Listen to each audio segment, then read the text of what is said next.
मौका। और गांव की बात महाराज, तो पुरोहित जी पंचांग देख रहे थे। पंडित जी ने कहा राधे राधे महाराज जी, हम काशी बनारस से आए हैं। तो पुरोहित जी का था मूड खराब। उन्होंने कहा ठीक है, राधे राधे सी है। अब महाराज राधे राधे भी नहीं की। बोले कहिए। बोले हम काशी बनारस से आए हैं, भागवत कथा सुनाते हैं।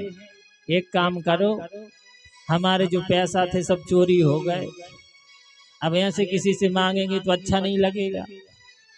आप गांव के जो पटेल साहब हैं उनके पास में चलो और उनसे कहो भागवत कथा सुन ले और हमें कुछ दक्षिणा दे दें तो हमारे आने जाने का हो जाएगा। तो पुरोहित जी ने कहा देखो भैया, हमारे गांव के पटेल साहब भागवत उनने कभी नहीं सुनी, उनने जीवन में नहीं सुनी, तो अब क्या सुनेंगे। और कहा वो चाय भी पीते हैं, वो चाय पीते हैं, अब वो क्या भागवत सुनेंगे, उनको चाय पीने से फुर्सत नहीं। अब महाराज चाय का मतलब जो हमारी मैया लोग चाय बनाते हैं ये चाय नहीं, बाटल वाली चाय जो मार्केट में मिलती है। कल महाराज कल एक आपई के नगर में भी गजब गजब के लोग हैं। कल मैं यहाँ से गढ़ा जा रहा था, आगामी कार्यक्रम गढ़ा में होना है, तो वहाँ के भैया लोगों का फोन आया था, तो मैं जा रहा था। मेरे साथ में एक भैया थे, वो गाड़ी चला रहे थे, तो उनको लगी प्यास, तो बोले गुरुजी पानी पी लें। हमने कहा भैया पी लो। तो एक फुल्की की ठिलिया लगी हुई थी बगल में गढ़ा जाते समय, तो उसी ठिलिया पे वो पानी पीने लगे। मैं बगल में खड़ा हो गया। इतने में भैया एक भैया आए, वो गाड़ी चला रहे थे मोटरसाइकिल, और उनके पीछे एक दूल्हा सरकार बैठे थे, मुकुट उकुट सब लगाए दूल्हा सरकार के भेष में। और फुल्की वाले भैया से पूछते हैं शराब का ठेका कहाँ है। मुझे बड़ी हंसी लगी। मैंने मन में सोचा कम से कम दूल्हा सरकार को तो नहीं आना था। मोटरसाइकिल में पीछे बैठे और पूछ रहे, सब लोग हंसने लगे। तो संसार में गजब गजब के लोग हैं महाराज।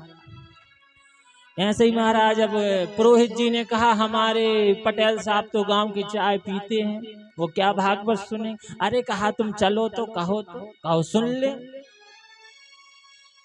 जो भैया पटेल साहब बैठे हुए थे, पंचायत लगी थी।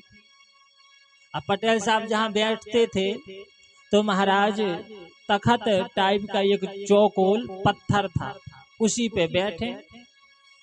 अब महाराज और सब पंच बैठे, पंचायत चल रही। पहुंच गए पुरोहित जी, काशी बनारस से जो पंडित जी आए थे वो भी पीछे पीछे।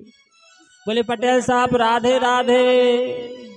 पुरोहित जी ने कहा ये काशी बनारस से पंडित जी आए हैं, भागवत सुनाते हैं। कहा भागवत सुन लो। और महाराज पहले के जमाने में, अब तो ठाकुर जी की खूब कृपा बरस रही, खूब भागवत कथा हो रही। पहले के जमाने में 10-20 गांवों में 10-20 साल बाद कोई एकाध भागवत कथा होती थी। तो महाराज अब पटेल साहब ने कहा, चाय के नशे में थे ही, तो बोले महाराज कैसी भागवत कथा, हमें कुछ नहीं सुनना, भागवत ले जाओ अपनी भागवत और जाओ। तो पुरोहित जी ने पंडित जी से कहा देखो, हमने तो पहले ही मना किया था कि हमरे पटेल साहब नहीं सुनेंगे, आपने डांट खाई सो खाई और हमें भी। तो महाराज इतने में महाराज छोटे छोटे पटेल साहब के नाती पोता सब खेल रहे थे। सो नातियों ने जैसे ही सुना भागवत, अब भैया पंडित जी तो कह रहे थे भागवत कथा सुन लो, नातियों ने सुन लिया देख लो। तो नाती सब जो छोटे छोटे बच्चे थे वो सब रोने लगे और कहने लगे हम भागवत देखेंगे, सुनेंगे नहीं देखेंगे। बोले भागवत देखेंगे, भागवत देखेंगे। अब भैया सब रोने लगे बच्चे। अब पटेल साहब ने कहा क्यों रो रहा है ये बच्चे, शांत करो। कहा वो सब कह रहा हम भागवत देखेंगे। अब पटेल साहब ने कहा, अब पंडित जी को भी बड़ी हंसी आई, कि बताओ। तो पंडित जी पटेल साहब ने कहा ये काम करो, हमारे बच्चों ने रो रो के घर भर दिया, पंडित जी जल्दी से भागवत दिखाओ। अब पंडित जी ने कहा महाराज हम तो सुनाते हैं, दिखाने का क्या मतलब। अब बच्चे सोचे भागवत का मतलब कोई सर्कस होगा, कोई जादू होगा, पंडित जी दिखाएंगे हम सब देखेंगे। अब बच्चे नन्हे नन्हे। अब भैया पटेल साहब ने कहा पंडित जी जल्दी से भागवत दिखाओ। तो पंडित जी ने कहा मंच की व्यवस्था करिए, कम से कम कुछ नहीं तो एक तखत पे मंच बनाइए। बोले कुछ नहीं तो जैसे आप बैठते हैं पत्थर पे, इसी पे मंच बना दीजिए। अरे कहा मंच अंच छोड़ो, बच्चों ने घर भर दिया रो रो के, जल्दी से भागवत दिखाओ, तुम तो जल्दी करो। अब पंडित जी ने कहा ठीक है, जैसी ठाकुर जी की इच्छा।